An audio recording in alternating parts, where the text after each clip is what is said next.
बेंगलोर में हम 30-40 प्रोफेसर एक सेमिनार में जा रहे। यह बात थी कोई 1985-86 की।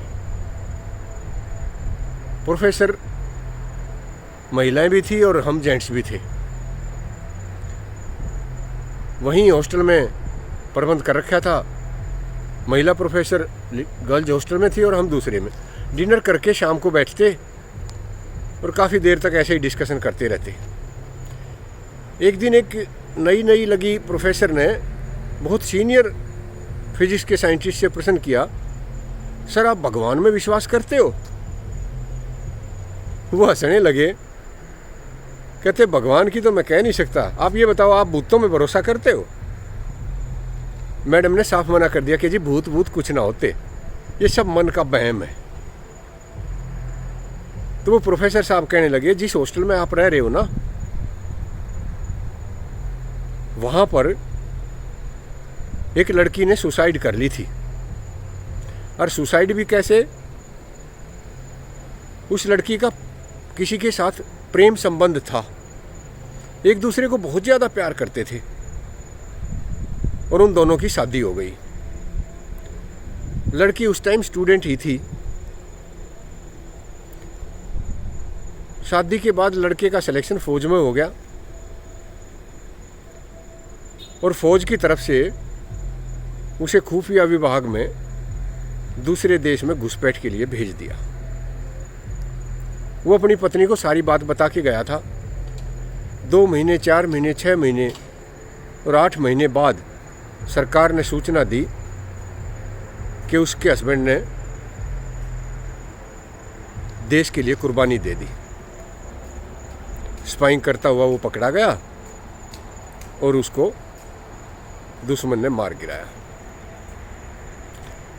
ये सूचना उसकी पत्नी सहन नहीं कर सकी, वो पगला सी गई थी। फाइनल ईयर में पढ़ा करती, बदहवासी रहने लगी। मेरा प्रेमी मेरे को धोखा नहीं दे सकता, वो मेरे बिना मर नहीं सकता, मेरे बिना जी नहीं सकता, और इस तरह की बहकी बातें करने लगी। लड़कियों ने शिकायत की, बात प्रिंसिपल तक पहुंची और उसने घर पे मैसेज भिजवाया। उसके ससुर के पास मैसेज पहुंचा कि आप अपने बेटे की बहू को यहाँ से ले जाओ।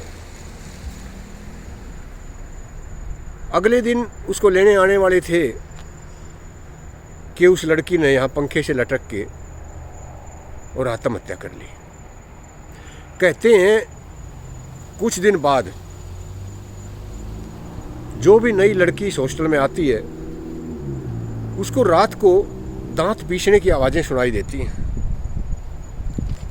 सफेद कपड़ों में एक आकृति आती है, दरवाजा खटखटाती है, दरवाजा अगर बंद है तो दरवाजा खुल जाता है और उसके बाद जो भी सो रहा होता है उसकी वो चादर खींचती है। किसी को कुछ नहीं कहती, सिर्फ ये कहती है मेरा सतबीर कब आएगा? तूने सतबीर को देखा क्या? मेरा प्रेमी ऐसा नहीं हो सकता, मेरा हस्बैंड मुझे छोड़ के नहीं जा सकता। और उसके बाद जिस कमरे में उसने फांसी खाई थी उसमें से रोने की आवाज़ें आती हैं। बहुत सारी लड़कियों ने ये शिकायत की और ख़ास तौर पर जो फर्स्ट ईयर की लड़कियां हैं, जो पहली बार हॉस्टल में आती हैं, वो ये शिकायत करती हैं।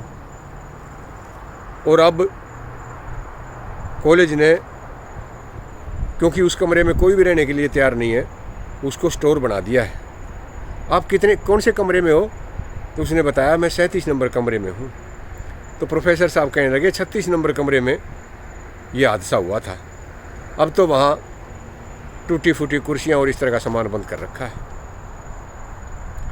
ये बात सुन के वो महिला प्रोफेसर सकपका सी गई और अगले दिन सुबह जब हम उनसे मिले तो उसके विचार बदले हुए थे। ये तो पता नहीं भूत प्रेत होते हैं या नहीं होते हैं, पर मन की स्थिति अगर एक बार इंसान की डोल जाए तो फिर घबराहट बड़ी तेज़ी से बढ़ती है। किसी की सुनी सुनाई बात या किस्सा सुन लेने से हमें अपने विचार नहीं बदल लेने चाहिए।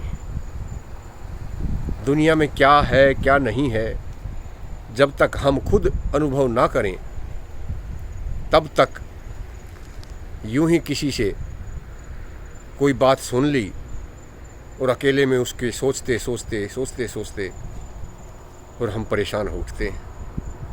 मन का तो काम ही ये है, ज़्यादातर मन उल्टा ही सोचता है। अच्छी बातें अपने आप तो कम ही दिमाग में आती हैं, और अगर मन अच्छा सोचने लग जाए तो शायद इंसान का जीवन ही सुखी हो जाता है। इसलिए हमें एक दूसरे के साथ अपनी हंसी खुशी दुख दर्द बांटने चाहिए। आज के ज़माने में सबसे बड़ी त्रासदी यही है कि संपर्क तो हमारे बहुतों से हैं पर संबंध नहीं है।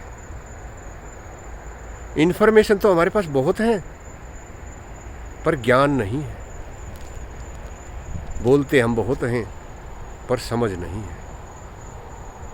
इंसान की परिपक्वता उम्र के साथ साथ बढ़ती है, और जो लोग उम्र के साथ भी समझ को नहीं बढ़ा पाते हैं वो आखिरी तक परेशान रहते हैं। आपने मेरी बात को इतना ध्यान से सुना, बहुत बहुत धन्यवाद।